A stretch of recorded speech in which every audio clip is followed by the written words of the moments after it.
Worker wages are rising, but some say not enough to reach major life milestones like buying a home or saving for retirement. So the question here is, what can we do to help close that gap? And who do we bring in other than local financial professional Abby Reed from Reed Financial Group with some tips making and saving more? We're so happy to have you back, Abby. Great How was your back. weekend? It was awesome. Happy Did you to spend be here. any money?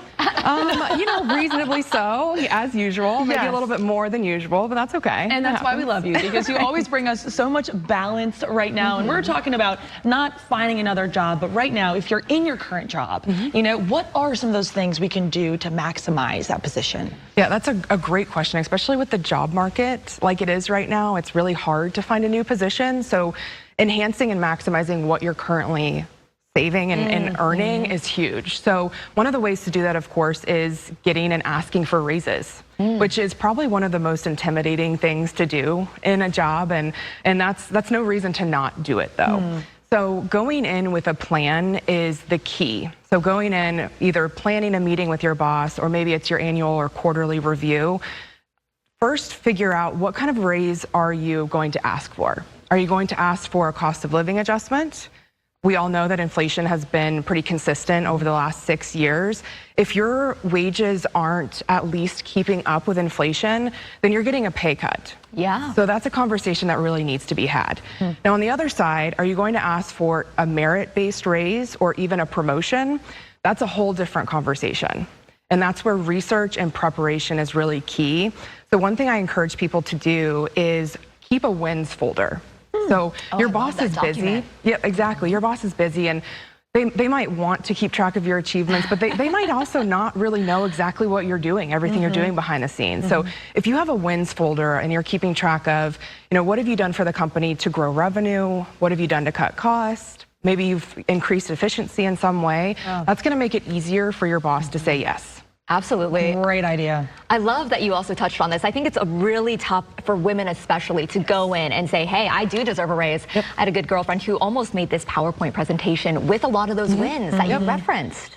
That's huge, and you're exactly right. So women are less likely to ask for raises and to negotiate. And that's something that's, you know, understandable. I think a lot of women, they do their jobs because it is fulfilling and they like to be of service. Sure. But we can also be paid for that. We need to be paid. We need to be paid for that. It's 2026. Exactly. Yeah. So just do your research, figure out, you know, what's the market value of your position, your skills, your certifications, and if you're being paid under that, then you've got a case, especially if you've got that wins folder for that raise. Sure. Absolutely. And going into that meeting with confidence, right? That Yep, your professional value, it is up to par. You do have equity in what you're doing. So say you go into that meeting and maybe you hit a dead end and you're like, you know what?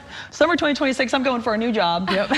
Sometimes it's necessary. How can I be the most attractive candidate? We're talking, you know, efficiency, we're talking numbers. How can I stand out? Yeah, so employers, it's very competitive out there. It's not easy to find a job that's really up to par, is what I'm kind of hearing from people. Have a solid and strong online presence. So we live in an online world. So keep your LinkedIn updated. That's a great place for recruiters to find people. There's job postings on there.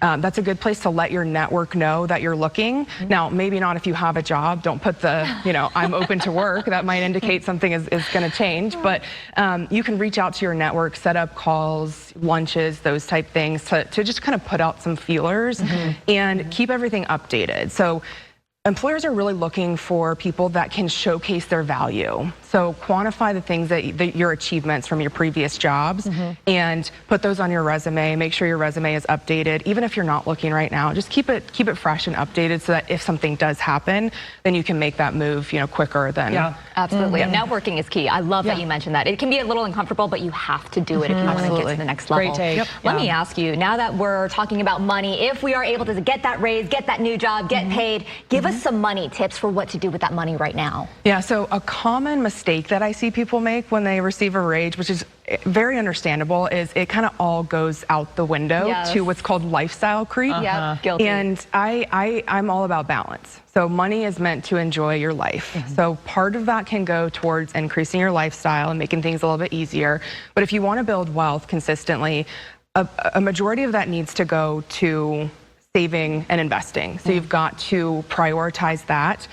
Stick to your spending plan is a huge one. I don't like to use the word budget, so we call it a spending plan. It's you know, when I say budget, people kind of shut down and they don't prioritize investing. So one of the ways to do that is to get your free money with your 401k. So a lot of employers offer, not a lot, but some employers offer a match. So whatever you contribute, they'll match maybe 4 or 5%. That's free money, which doesn't come around very often. So you have to at least take advantage of that. And then a key to building wealth and financial freedom is eliminating debt. So a raise is an amazing time to start tackling especially your high interest rate debt. So you can use a couple different methods. What I typically recommend is either picking the one with the lowest balance or the highest interest rate, maintaining minimum payments on the other ones, but attacking those debts so that you can start to check things off, which builds momentum and it helps you stick with the plan. So those are the things that I recommend focusing on. I love it. Abby, thank you so much. Super helpful. We appreciate you for being here. Thanks, Abby. Good to be here. Of course. And we're going to have all this information for you at atlLiveshow.com.